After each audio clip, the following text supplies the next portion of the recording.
Story by Excellent Peach 2302. Aliens and Snacks.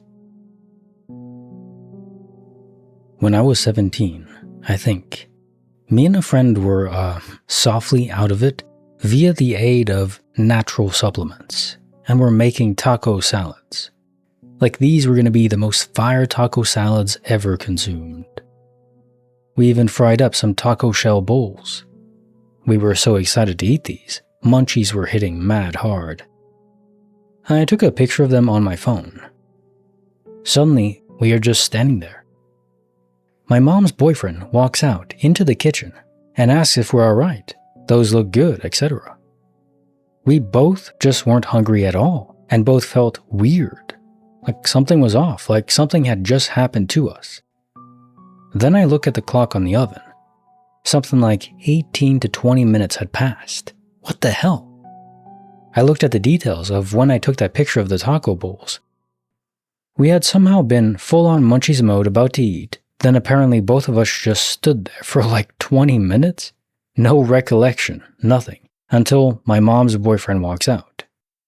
We couldn't even eat. My friend said she had to go home. She felt too weird.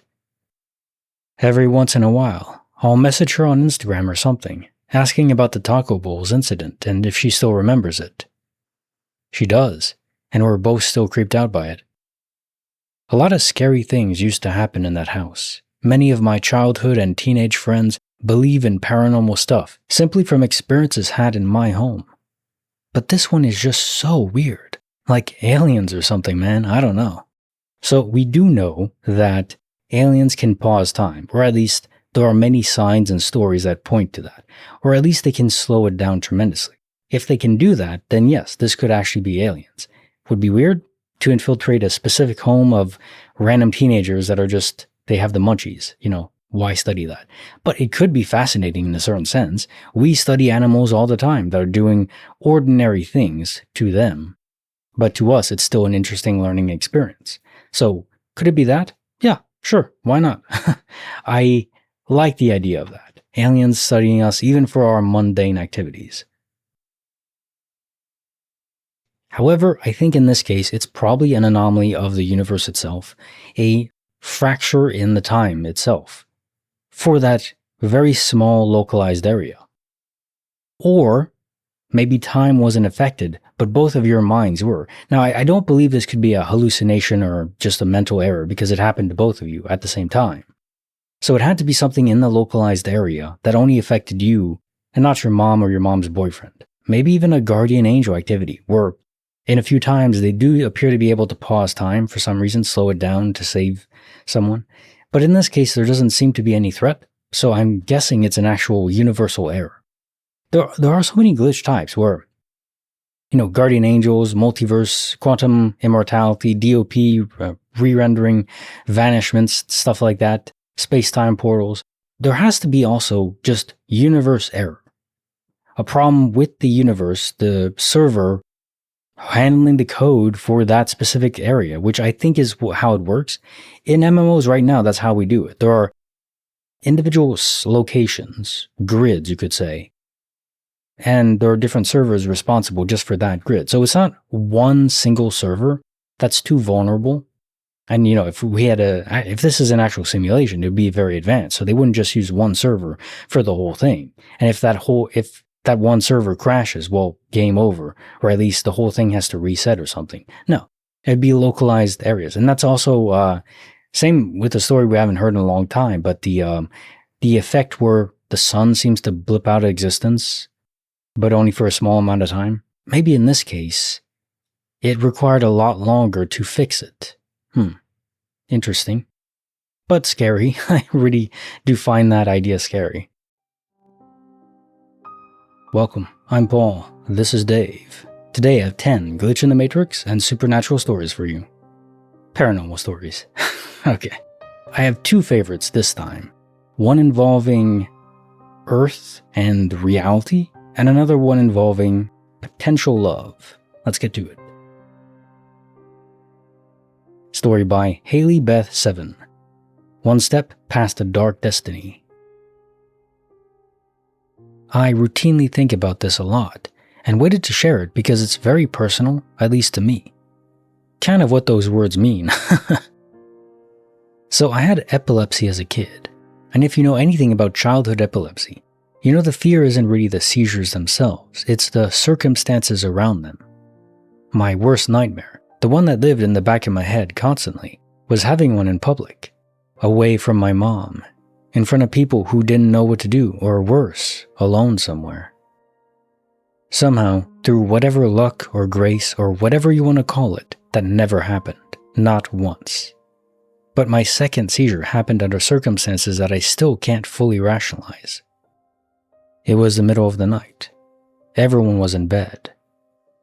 I'd fallen asleep in the recliner in the living room, just dozed off there instead of going to my room. For whatever reason, my parents just left me there and went to sleep. Normal enough. Then I started seizing. No one saw it happen. Everyone was asleep. And here's where it gets into territory I don't know how to explain. The phone rang. Middle of the night, which is never good news. It was one of my dad's friends calling to tell him that another friend of theirs had died. Now, my parents, like most people getting woken up by a phone call, could let it ring. Probably would have on any other night. But my dad got up and took the call. And he took it in the kitchen, which meant he walked right past me.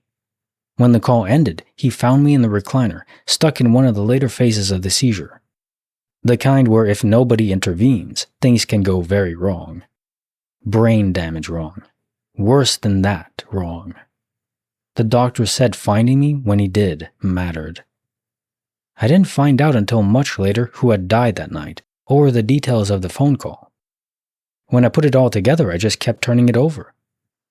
The fact that I fell asleep in the living room instead of my room, the fact that my parents left me there, the fact that the phone rang at all, let alone that he took it in the kitchen instead of anywhere else in the house. Too many things lined up, too many small decisions that each had a perfectly normal explanation on their own, but together formed this chain that ended with my dad walking past me at exactly the right moment. I believe that man, who had just crossed over, did something that night, pushed something in motion. Maybe he had kids of his own and couldn't stand by. Maybe it was just the last thing he did on his way out. I don't know who he was, not really. I don't know if I ever met him. I'd like to think I did, even just once. I'd like to think it could have shaken his hand without knowing what it meant. I don't talk to my dad anymore, and my mom doesn't remember the details well enough to fill in the gaps. So I'm left with a version of it that I've been able to piece together, and the feeling that I owe something to a man whose name I don't even know. Story by Far Size 4618, Lost and Never Found. I've been going through a rough period lately, and feeling strangely disconnected from life and the world around me. I've always been a bit absent-minded, but I usually keep important things in fixed places. My wallet is always on the dressing table, and my keys are usually in the same spot. A few days ago, my wallet disappeared. I searched everywhere, and I couldn't find it. Because everyone blamed me for being careless, I became extremely conscious about my keys. I deliberately placed them in a very obvious spot, next to my bed before sleeping. The next morning, after brushing my teeth and coming back to my room, the keys were gone too. I searched every corner and still couldn't find them. Recently, I came across stories about the disappearing object phenomenon, where people claim objects vanish and sometimes reappear later in places they've already searched. I'm not saying anything supernatural happened, but losing both my wallet and keys like this has really shaken me. Has anyone experienced something similar? What do you think these experiences actually mean? A simple memory error, stress, something psychological? Or is the fault in my own brain? Story by From the Backroads, Hiraizumi's recurring character. This was more than 10 years ago. I was holidaying in Japan. It was raining heavily in Tokyo, so on a whim, I decided to take a very long day trip away from the bad weather up north to Hiraizumi, in Awate Prefecture. Long story to tell below, so just Google for more details.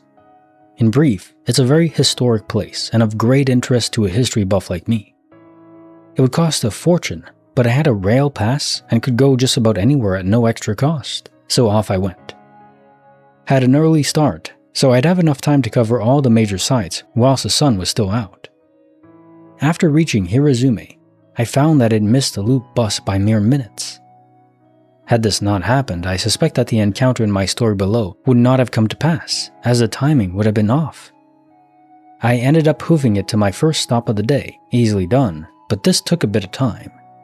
In due course, I arrived at the ruins of Matsuji. The remnants of this old temple are spread out around a large central pond, so I explored the site on a long, circular route. As I did so, I noticed a woman doing the same circuit not far ahead of me. Not sure what drew my eye to her, as she was dressed normally enough. Perhaps it was because most of the other visitors were roaming in packs and she was the only person other than me who was wandering alone. Can't really remember what I was thinking except that she seemed out of place for some reason. In any event, I did the rounds and went to the nearest bus shelter to wait for a ride to my next stop. She was there, sitting on a wooden bench reading a book. I noted her presence, but didn't look directly, merely positioning myself a short distance away. We boarded the same bus and got off at the same stop, which was next to the long forested path leading up to the temple of Chisonji. I walked at my usual pace, which turned out to be similar to hers. Occasionally I'd pull up ahead or fall slightly behind, but we were never more than a few steps apart. I did the rounds, losing sight of her at some point, but thinking nothing of it until I came across her again at a rest area. I entered a shop. She entered as well. I sat down with an ice cream. She took a table not far away.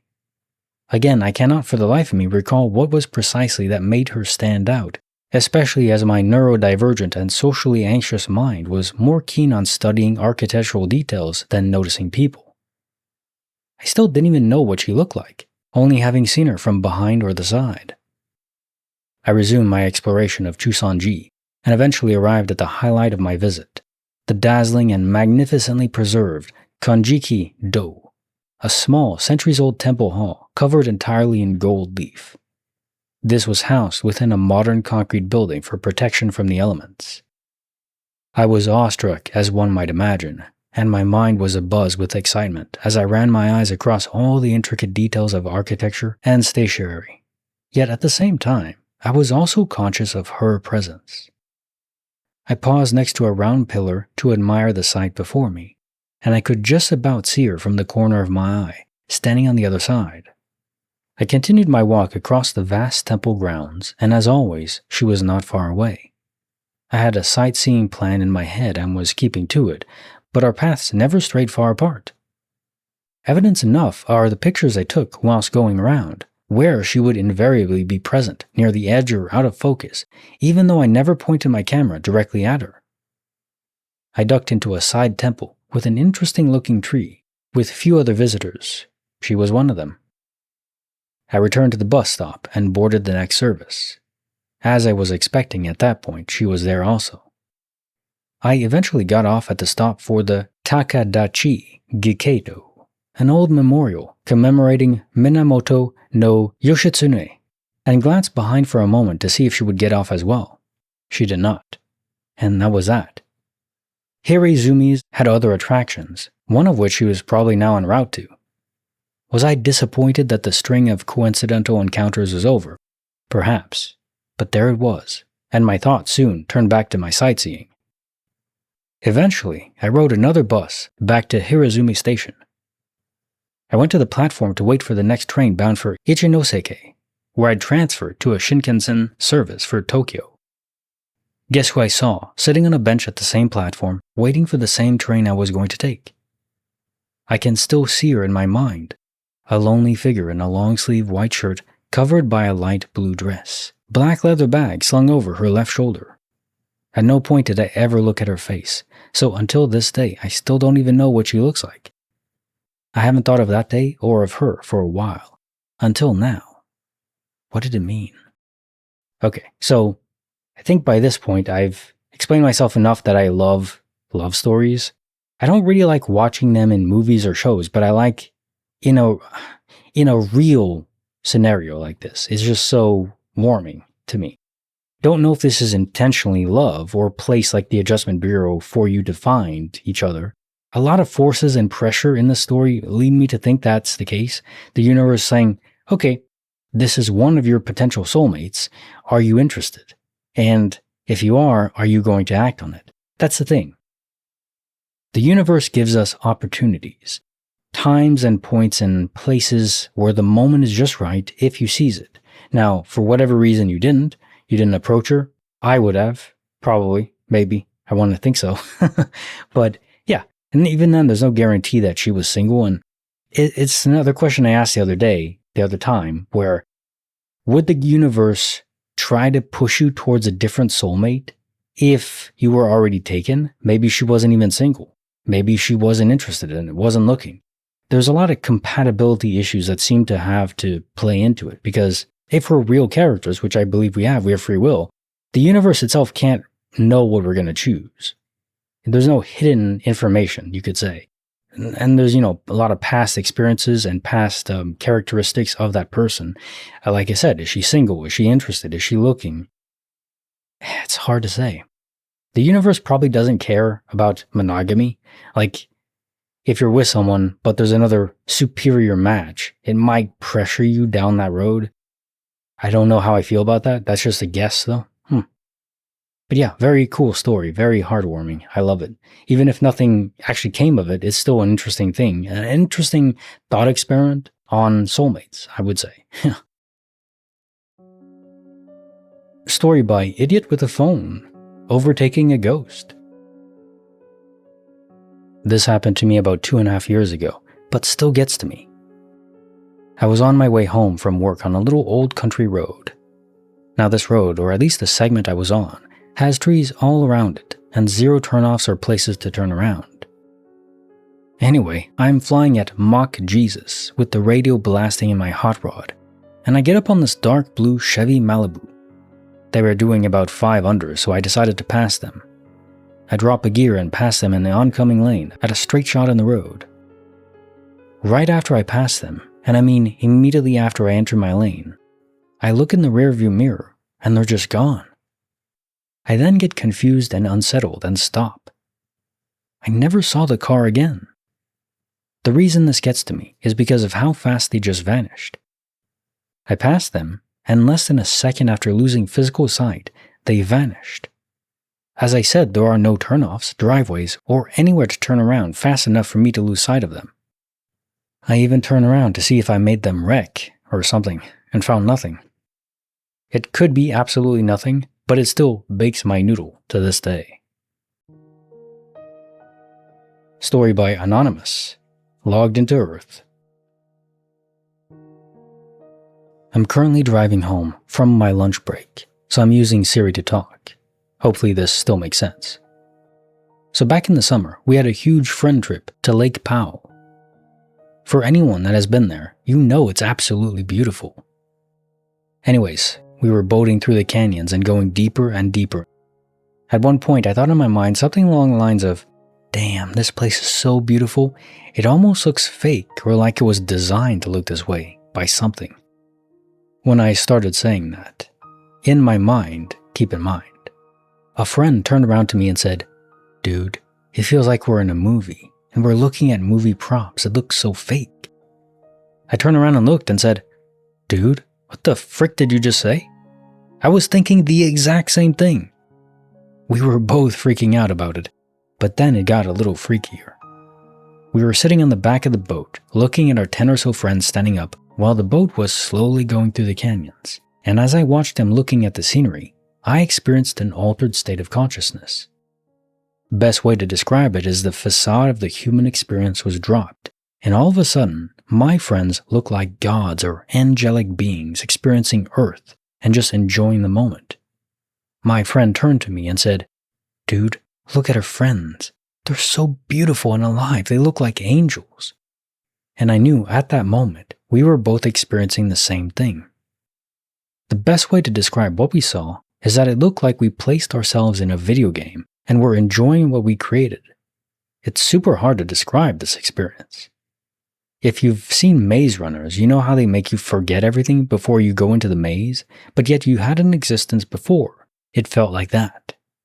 That nature of reality teased us and slightly withdrew, and we saw our friends and this earth for what it could truly be for a brief moment in time. Also, we were all completely sober. Quick preface. And also to add, I heard a story of a man who experienced something similar where at random times he also would tap in to this outside reality whilst being super sober. He came up with a theory that human consciousness and our brains can act like a needle finding the groove on a vinyl record. Once we tune it specifically and ourselves in this groove, music can be played. Or in other words, we can start experiencing some fascinating things. I have to find where I read this though, but it supposedly happens randomly to a lot of people. Yeah, another one of those stories where it kind of hints, it's not a before you were born story, but there's more to this reality than we can normally perceive story. And again, like the first story in this batch, it happened to both of you, so I don't think it could be some hallucination. You have the witness that's necessary to really push this kind of story into, oh, that's worth paying attention to territory. At least in my view. Seeing your other friends as angels or beings of purity, I wonder if everyone would look that way. Like if you could peer into the inner essence of a person, would most people look just ordinary, angelic, demonic? I mean, some people look demonic, I think, but not that great a percentage of people. That would be something if I had like a magic 8-ball that could tell me anything, like if a magic genie granted it to me. That would be one question I would ask. How many people are truly good inside? I guess the other question to ask on that is, are we good because of our inner self? Are we good based on our past actions? And the universe itself can't know what we're going to choose in the future. So are we good based on a potential, on a probability of what we might do in the future, depending on so many factors and context? And I've been rewatching The Walking Dead, and obviously the main group we follow with Rick and everyone, they're good in the context of that universe, of the apocalypse. But, they do a lot of interesting things, you could say, controversial things in this society we live in today. But then you have characters like Dale, and, spoilers if you haven't seen The Walking Dead, but come on, go watch it. Spoilers, okay. So Dale does end up dying because he was simply too good for the world. He didn't let the apocalypse, he didn't use it as an excuse to become a wild animal or savage or demonic. You have characters like Shane then that early on adopted that mindset very quickly. Like, okay, this is what the world is now. I'm going to do anything I have to protect my loved ones, no matter the cost, no matter... And there is a side of that you can connect with, but I definitely connect more with Dale. And for that reason, I probably wouldn't survive very long. I mean, I would be ruthless in defending my loved ones, but not to the extent that I would aggress against others, to steal from them to provide for people I love. No. There's a line that even in the apocalypse I wouldn't cross. And so does that make me better or pure? I mean, I don't know. Is it just defined by our past? These are very interesting questions to me. What is the true measure of a man? Story by Glistening Ropes. 1 second flash. Two of the weirdest things that have ever happened to me, and I still think about them regularly. First, I was maybe 8 or 9 years old. We had this huge bay window in the living room with these thick, heavy curtains. My mom always paranoid about lightning. Well, I wasn't. I loved thunderstorms. I'd sneak over and stand up right against those curtains just to listen. How the rain sounded better close to the glass, and with a deep chest rumble of thunder rolling in. It felt like being right inside it. But we were getting hammered that night. A storm where the rain is coming down so hard it sounds like static, and the thunder is not just loud, it's physical. I was standing there in my socks on the carpet, completely zoned out just listening, when the whole world went white. Lightning struck maybe 15-20 feet from the house, right in the front yard. For less than a second, and I mean genuinely less than a second, like a single frame of a film, I could see through everything. The curtains, the walls, all of it wasn't there. Like I suddenly had this blurry, washed out X-ray vision. I was Superman. I could make out the trees in the lawn, the shape of the yard, all of it visible right through solid material like it had just become translucent. Then it was gone. Normal darkness, normal room, my heart absolutely pounding. I didn't tell anyone for years because I assumed no one would believe me. I still don't fully know what to make of it. My best guess is something to do with the intensity of the light saturating through the material, but it felt like it was more than that at the moment. Second, this one's harder to explain away. My family had this thing we like to do on the weekends. Pile into a car and just drive the back roads looking for abandoned places. Old houses, collapsed barns, and so on. My state's got a ton of rural decay, if you know where to wander. We'd make a whole day of it. We were out on one of those trips on a road I'm pretty sure none of us had been down before, when we came around a bend and the tree line opened up. There was this big farm field on one side, and it was well maintained, actively worked, not abandoned at all, and sitting back from the road was a farmhouse. Older looking, but clearly still occupied, still kept up, normal enough. Except, hovering above it was a plane, not flying, not banking or descending or anything, just there, suspended. Also, there was no wind at all. It looked like a jet of some kind, normal enough shape, but it was completely motionless in the air above this farmhouse. No engine noise, no movement, just sitting there. We all saw it. Nobody said anything for a second. Then someone said, "Go," and we went. I've turned it over in my head 100 times. A military drone, some kind of blimp I misidentified? I don't know. I don't think so. What I do know is none of us felt right, and we had to get the hell out of there. We never spoke about it again, which is also weird. I've wanted to, but something blocked me. So quick thoughts on this one. All I want to say is the idea of having superpowers, granted maybe by a lightning strike or something, yours didn't last very long, but the idea of it is just so exciting. What would be my favorite superpower? I mean, X-ray vision is pretty cool, but it's not my favorite one. If I could only pick one, I'd be boring and just wish for invulnerability or maybe immortality, although I think immortality is probably on the way scientifically, at least to repair biological damage. But invulnerability, the inability to take damage, to take harm. Whew. Although with a caveat, you have to have a function where if you maybe you have a button you could press, or maybe like a combination so you can't accidentally press it, and that would remove your invulnerability, because you don't want to be 100 billion years in the future and the planet is gone and you're just floating out in space. You can never die and you're just there for eternity. That you'd be creating your own hell. So no, gotta have the option to escape. But yeah, invulnerability, probably my favorite one. If I could have two, have invulnerability and maybe flying, teleportation, a lot of options. Super strength, there's so many fun ones. Super speed, damn, it's so very hard to choose. I don't know which one I'd go with.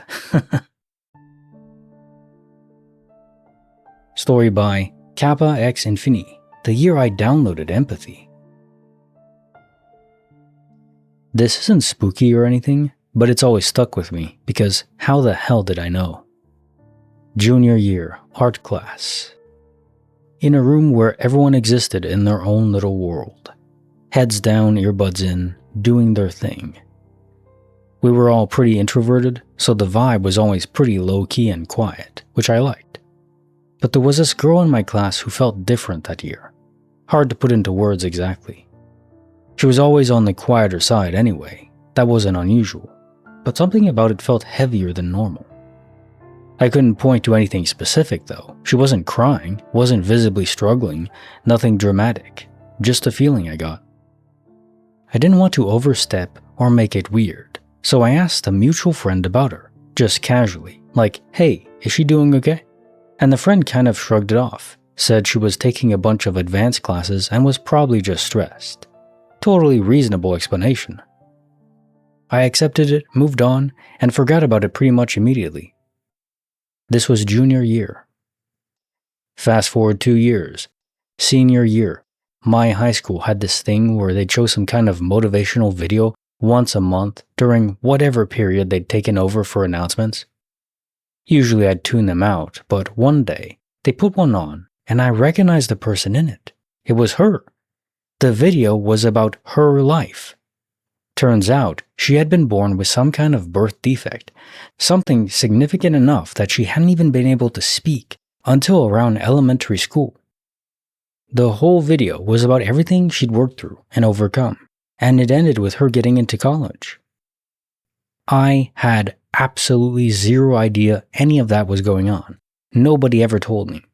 I hadn't heard anything through the grapevine. I had no context whatsoever. Just a gut feeling, junior year, that something was hard for her. Something I couldn't name or explain. And I was right, just not in any way I could have guessed. I don't think I'm psychic or anything, but that one has always made me trust my gut a little more than I probably would otherwise. Story by Taste Creepy Cannibal. My roommate on the roof. When I was little, like 6 years old, I was absolutely terrified of my bedroom. Not just normal kid, scared of the dark stuff. There was something specific about it. I had this feeling every single night that something was above my bed. Not in the closet, not under the bed like most kids have. Above it. I couldn't explain it then, and I'm not sure I can now. It was a kind of dread with this sense of being watched from up there. Then one night I woke up and it was there. Looked like a man, just laid out flat on my ceiling right above me. Like how you'd lie on a bed, except he was on the ceiling looking down at me, all black. No features I can remember, except that there were no eyes, just this dark figure. I don't know how long I actually looked at it. Felt like forever, but was probably a split second, because the moment I blinked, it was gone. I didn't sleep in that room again for 8 years. My dad, to his credit, didn't make it weird. He just let me drag my mattress into his room and set it up on the corner. I had everything I needed in there. My stuff, my space, my little corner of the room. It felt safe. I could breathe in there. Finally, when I was 14, I went to my dad and told him I needed a room renovation. I think I framed it as wanting to redecorate, wanting my own space back. But really, I needed the bed moved. Different wall, different corner, different orientation, anything other than where it had been. And that was enough. I was able to sleep in there again from that point on. I still sleep in that room, and in fact, I'm in there right now. But there is something I can't fully explain. That original corner, the one my bed used to be in, still feels off. I can't tell you what it is. Nothing's ever there when I look. But whatever that quality is, that sense of something slightly wrong in that specific spot, it never went away. What's weird is that it doesn't scare me anymore. It's almost the opposite. It's familiar now. Like an old angry neighbor you've made your peace with. I don't know what it is or was. I don't really need to. But it's mine, I guess, in some strange way. Story by Aline HP2. Right place, but wrong reality. About 7 years ago, my ex-boyfriend gave me a wooden Spalding Brothers pen and a matching mechanical pencil. I remember this very clearly because the pen never had ink, so I never really used it. The mechanical pencil, on the other hand, became something I used regularly for years. Because the pen was so beautiful, I kept it stored inside a bag that sits inside an old suitcase in my closet. I almost never touch it, but I always knew exactly where it was. Today, my mother and I were searching the house for an important document. We looked everywhere and ended up going through the old boxes and storage containers. While searching through one of my old boxes, my mother suddenly found my wooden Spalding Brothers pen and handed it to me. At first I was a little confused because I was certain the pen was inside the suitcase where I'd always kept it. But I figured maybe I had moved it years ago and simply forgotten. It didn't seem impossible, so I didn't think much more about it. A little later, I decided to check the suitcase itself to see if the document might be there. While searching through the suitcase, I found the wooden Spalding Brothers pen. Again? At that moment, I froze. It's important to convey my emotional state. This wasn't possible. The pen my mother had found a few minutes earlier was sitting on my bed. I could literally see it. Yet I was now holding another identical wooden Spalding Brothers pen that I had just found inside the suitcase, exactly where I'd always believed it had been. I wasn't looking for the pen, I was looking for the document. That's what makes this so weird to me. One thing I want to make absolutely clear is that this wasn't a common pen that could have accidentally ended up in my house. Neither I nor anyone in my family has ever bought a Spalding Brothers pen.